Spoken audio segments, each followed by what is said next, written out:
What happens when Hollywood's most legendary tough guy meets daytime television's most outspoken liberal voice? You're about to witness one of the most explosive confrontations in talk show history, where Clint Eastwood's calm demeanor finally cracks under relentless provocation, leading to a dramatic exit that left the entire studio in stunned silence. This is the story of how a routine promotional interview turned into a verbal battlefield that nobody saw coming. But before we dive into this incredible showdown, make sure to hit that subscribe button and let me know in the comments what you think about celebrities walking out of interviews. The morning started like any other at the View's Manhattan studio. Clint Eastwood had agreed to appear on the show to promote his latest directorial effort, a character study about aging and redemption in small-town America. At 94, the legendary filmmaker and actor remained as sharp and commanding as ever, his weathered face carrying the weight of decades in Hollywood. The show's producers had assured his team it would be a straightforward interview focusing on his career and new project. As the cameras rolled for the live broadcast, Whoopi Goldberg opened the segment with her characteristic warm introduction. "Ladies and gentlemen, we have a true Hollywood legend with us today. Please welcome the one and only Clint Eastwood." The audience erupted in applause as Eastwood walked onto the set, his posture still commanding despite his age. He settled into the guest chair with the quiet confidence that had defined his screen presence for over 6 decades. "Clint, thank you so much for being here," Whoopi continued, her tone respectful and professional. "Your new film has been getting incredible reviews. Tell us about what drew you to this particular story." Eastwood leaned forward slightly, his voice carrying that familiar, gravelly tone that had captivated audiences since the spaghetti westerns of the 1960s. "Well, Whoopi, it's a story about second chances, about people finding meaning in the later chapters of their lives. I've always been drawn to characters who face their demons and come out stronger on the other side." Sarah Haynes, sitting to Whoopi's right, jumped in with enthusiasm. "The themes in your films have always resonated with audiences across generations. What do you hope people take away from this one?" "I hope they understand that it's never too late to make things right," Eastwood replied, his eyes moving across the panel. "Whether you're 20 or 90, you can still choose to be better than you were yesterday." Sunny Hostin nodded approvingly. "That's such a powerful message, especially in today's world, where we often feel like people can't change or grow." The conversation flowed naturally for the first few minutes, with Alyssa Farah Griffin asking about his directing process and Ana Navarro inquiring about working with the film's young cast. Eastwood answered each question with the thoughtful precision of someone who had spent decades perfecting his craft both in front of and behind the camera. But Joy Behar had been unusually quiet, her expression growing more pointed with each passing moment. Those familiar with The View knew this was rarely a good sign.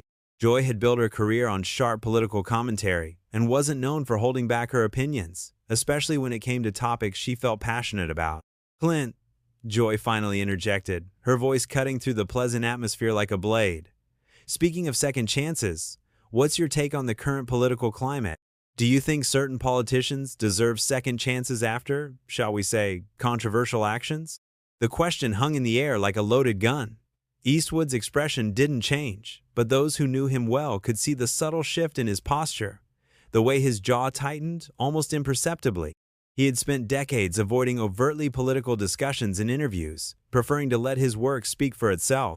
"Joy, I'm here to talk about my film," Eastwood replied evenly, his voice carrying a warning that anyone familiar with his screen persona would recognize. "I've always believed that artists should focus on their art, not on telling people how to think politically." Joy's eyes lit up with the kind of combative energy that made for compelling television but often left guests feeling ambushed. "But surely you have opinions about what's happening in our country. Your films have always had political undertones. Don't you think artists have a responsibility to speak out?" Whoopi sensed the shift in energy and attempted to steer the conversation back to safer ground. "Maybe we should talk about the technical aspects of filmmaking. Clint, you've been directing for over 50 years now." But Joy wasn't finished. She leaned forward in her chair, her voice taking on that confrontational edge that regular viewers knew all too well. "I'm just saying, Clint, that silence in the face of injustice is complicity. Surely someone with your platform and influence should be using it to address the serious issues facing our democracy." Eastwood's eyes narrowed slightly, and for a moment, the studio fell silent except for the hum of the cameras. When he spoke, his voice carried the quiet intensity that had made him one of cinema's most compelling presences. "Joy, I've spent my entire career telling stories that explore the human condition. I believe in letting people think for themselves, rather than lecturing them about what they should believe. The tension in the studio was palpable now. Sarah Haynes shifted uncomfortably in her seat, while Sunny Hostin glanced between Joy and Clint with growing concern. Even the usually unflappable Whoopi seemed to realize that the situation was spiraling beyond her control. Joy, however, seemed energized by the confrontation. But don't you think that's a privileged position to take? Some of us don't have the luxury of remaining silent when democracy itself is under attack. Eastwood's response was measured but firm. I think democracy is best served when people can hear different perspectives and make up their own minds, not when they're told what to think by entertainers, whether they're actors or talk show hosts. The comment hit its mark, and Joy's face flushed with indignation. The battle lines were now clearly drawn, and everyone in the studio knew they were witnessing something unprecedented. Joy's face flushed with indignation at Eastwood's pointed comment about entertainers telling people what to think. She straightened in her chair, her voice rising with barely contained anger. Are you seriously suggesting that I don't have the right to express my political views? That's rich, coming from someone who's made a career out of playing vigilante characters who take the law into their own hands. The studio audience stirred uncomfortably. This was clearly going in a direction nobody had anticipated. Eastwood's expression hardened, and when he spoke, his voice carried the cold steel that had made him famous in westerns and crime dramas. Joy, there's a difference between expressing views and using your platform to berate guests who came here in good faith to discuss their work. I've never claimed my characters represent how people should behave in real life. They're stories, not political manifestos. Ana Navarro attempted to defuse the situation, her diplomatic instincts kicking in. Perhaps we could discuss how your films have evolved over the decades. Your more recent work has shown incredible nuance in exploring complex moral issues. But Joy wasn't backing down.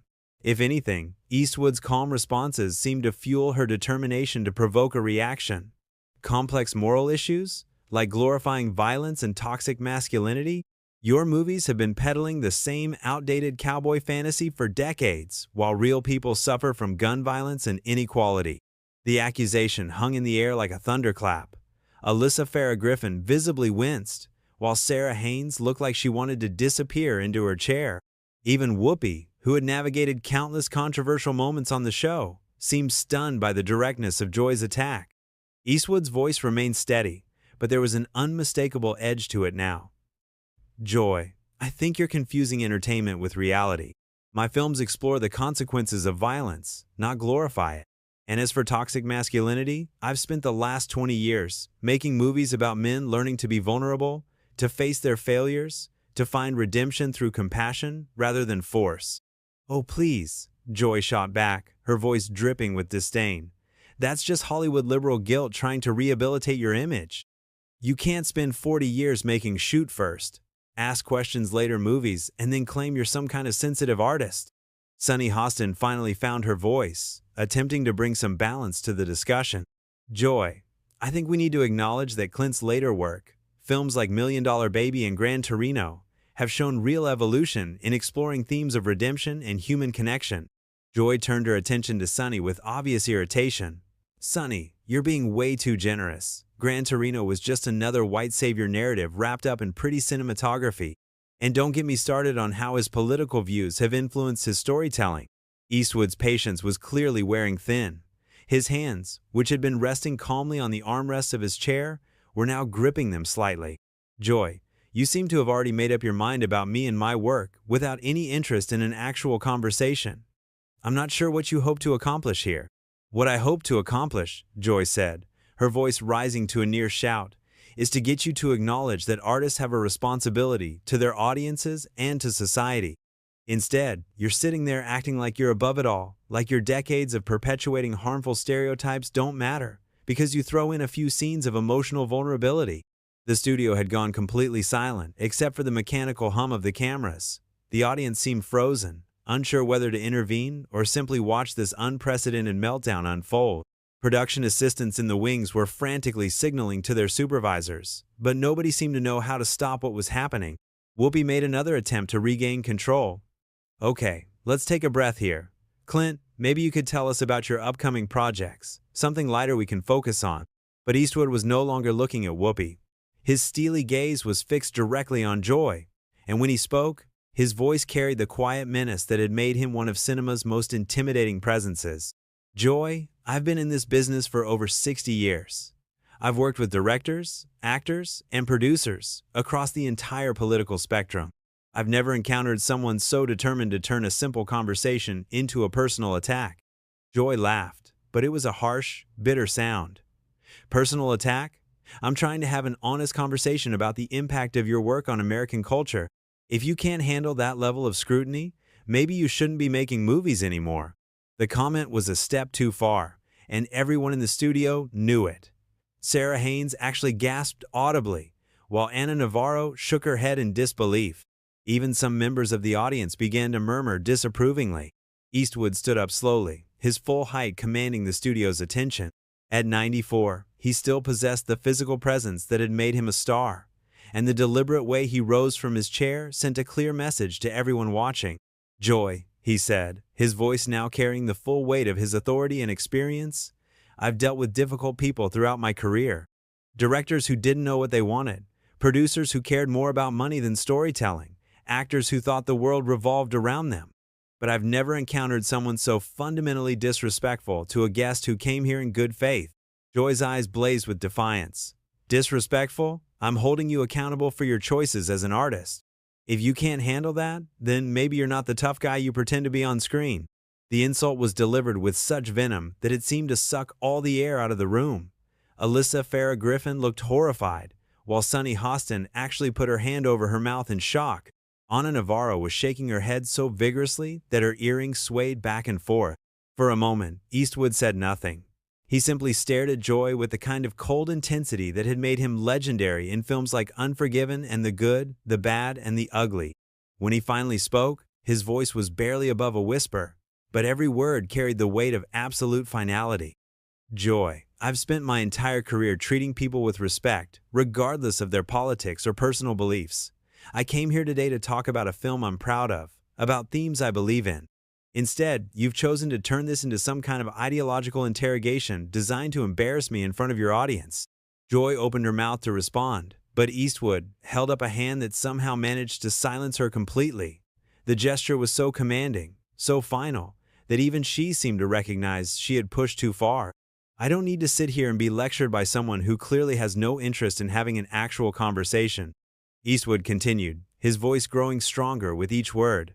"I've earned the right to be treated with basic human dignity, something you seem incapable of providing." The studio was now completely silent except for the sound of Eastwood's footsteps as he began to move toward the edge of the set. Joy sat frozen in her chair, seemingly stunned by the realization that she had pushed one of Hollywood's most respected figures past his breaking point.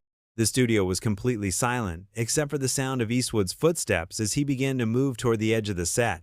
Joy sat frozen in her chair, seemingly stunned by the realization that she had pushed one of Hollywood's most respected figures past his breaking point. But as Eastwood reached the edge of the interview area, she seemed to recover her voice, apparently unable to let him leave without getting the last word. "That's right, just walk away," Joy called out, her voice carrying across the silent studio. "Run back to your Hollywood bubble, where nobody challenges your outdated worldview." The comment stopped Eastwood in his tracks. He turned slowly, his weathered face showing a mixture of disappointment and controlled anger that somehow managed to be more intimidating than any outburst could have been. The cameras caught every nuance of his expression as he faced the panel one final time. "Joy," he said, his voice carrying the weight of 7 decades in the entertainment industry. "I've worked with some of the most talented and difficult people in Hollywood. I've directed Academy Award winners and unknown actors with equal respect. I've collaborated with writers, cinematographers, and producers who challenge me to be better at my craft every single day." He took a step back toward the panel, not to sit down, but to ensure his words carried the full weight of his presence. "But in all my years in this business, I have never encountered someone so determined to turn a professional conversation into a personal vendetta. You invited me here under false pretenses, and then ambushed me with your political agenda." Whoopi made one last desperate attempt to salvage the situation. "Clint, please, let's just take a breath and reset. We clearly got off on the wrong foot here." But Eastwood wasn't finished. His gaze swept across the entire panel, taking in each host before returning to Joy. "Whoopi, you run a professional show, and I respect that. But you've allowed one person's personal animosity to hijack what should have been a simple interview about storytelling and filmmaking. Sarah Haynes found her voice, speaking quietly but with obvious sincerity. Clint, I want to apologize. This isn't how we normally conduct interviews, and I'm genuinely sorry you've had this experience. Eastwood nodded to Sarah with a slight smile, the first warmth he had shown since the confrontation began. Sarah, I appreciate that. You and the other ladies here have been professional and respectful. His expression hardened again as he looked directly at Joy. But you, Joy, have shown me exactly who you are. You're someone who uses your platform not to inform or entertain, but to attack and belittle anyone who doesn't conform to your narrow worldview. Joy's face was flushed with a mixture of anger and what might have been embarrassment. I was trying to hold you accountable for your influence on American culture. Artists don't get to hide behind their work when that work has real-world consequences. Accountable? Eastwood's voice rose for the first time during the entire confrontation, though it never reached a shout. Joy, you don't know the first thing about accountability. You sit behind this desk every day and tear down people who have actually built something, created something, contributed something meaningful to the world. Ana Navarro attempted to interject her diplomatic instincts, still hoping to find some middle ground. Perhaps we could all agree that art and politics intersect in complicated ways that deserve thoughtful discussion. But Eastwood shook his head, his decision clearly made. Ana, you're right that these are complicated issues that deserve thoughtful discussion. But that's not what happened here today. What happened here was an ambush designed to generate controversy at the expense of basic human decency. He turned his attention back to Joy, his voice dropping to that trademark whisper that somehow commanded more attention than any shout. I've spent my career telling stories about redemption, about people finding their way back from darkness, about the possibility of change and growth. But you, Joy, you're so consumed with your own righteousness that you can't see past your own prejudices. Joy's defiance flickered for just a moment, but she quickly recovered. My prejudices? You're the one who's been making the same type of movie for 50 years, reinforcing the same toxic stereotypes about masculinity and violence. And you're the one who's been making the same type of judgments for your entire career? Eastwood replied, his voice carrying a finality that seemed to echo through the studio. You see what you want to see, hear what you want to hear, and attack anyone who dares to suggest that the world might be more complicated than your talking points allow. Sonny Hostin made one final attempt to bridge the gap. Clint, I think there might be some common ground here if we could just find a way to communicate more respectfully. Eastwood's expression softened slightly when he looked at Sonny. Sonny, I appreciate your professionalism and your attempt to find common ground, but some bridges can't be built when one side is determined to burn them down. He straightened to his full height, and for a moment, everyone in the studio could see the commanding presence that had made him one of cinema's most enduring icons. I came here today to talk about a film that explores themes of forgiveness, redemption, and the possibility of finding meaning in the final chapters of our lives. Instead, I've been subjected to a character assassination by someone who clearly made up her mind about me long before I walked through that door. Joy opened her mouth to respond, but Eastwood held up his hand with such authority that she actually fell silent. I'm done here, Joy. You can have your last word, your clever comeback, your moment of television drama, but I won't be part of it anymore. He began walking toward the exit, his footsteps echoing in the stunned silence of the studio. But just before he disappeared from view, he turned back one final time, his voice carrying across the set with crystal clarity. To the viewers at home, I hope you'll judge my work on its own merits, not on the opinions of someone who seems more interested in tearing down than building up. And to the professional journalists and hosts who conduct respectful interviews every day, thank you for treating your guests with the dignity that seems to be disappearing from our public discourse. With that, Clint Eastwood walked off the set of The View, leaving behind a studio full of stunned silence and a host who had finally been rendered speechless. The cameras continued to roll, capturing the unprecedented moment when Hollywood's most legendary tough guy proved that sometimes the most powerful response to disrespect is simply refusing to accept it. The aftermath was immediate and devastating for Joy, who sat in her chair looking like she had been hit by a truck. The other hosts exchanged uncomfortable glances, clearly unsure how to proceed. Whoopi finally found her voice, attempting to bring some closure to the segment. Well, that was certainly unexpected, she said, her voice strained with the effort to maintain professionalism. We'll be right back after this break. But even as the cameras cut away, the damage was done. In trying to score political points against a respected guest, Joy had instead revealed the ugliness that lurked beneath her confrontational style. And Clint Eastwood, in his quiet, dignified exit, had reminded everyone watching what true strength really looks like. So what did you think about this incredible confrontation? Have you ever seen a guest handle a hostile interview with such class and dignity? Let me know in the comments below, and don't forget to subscribe for more stories about the moments when Hollywood's biggest stars showed their true character under pressure.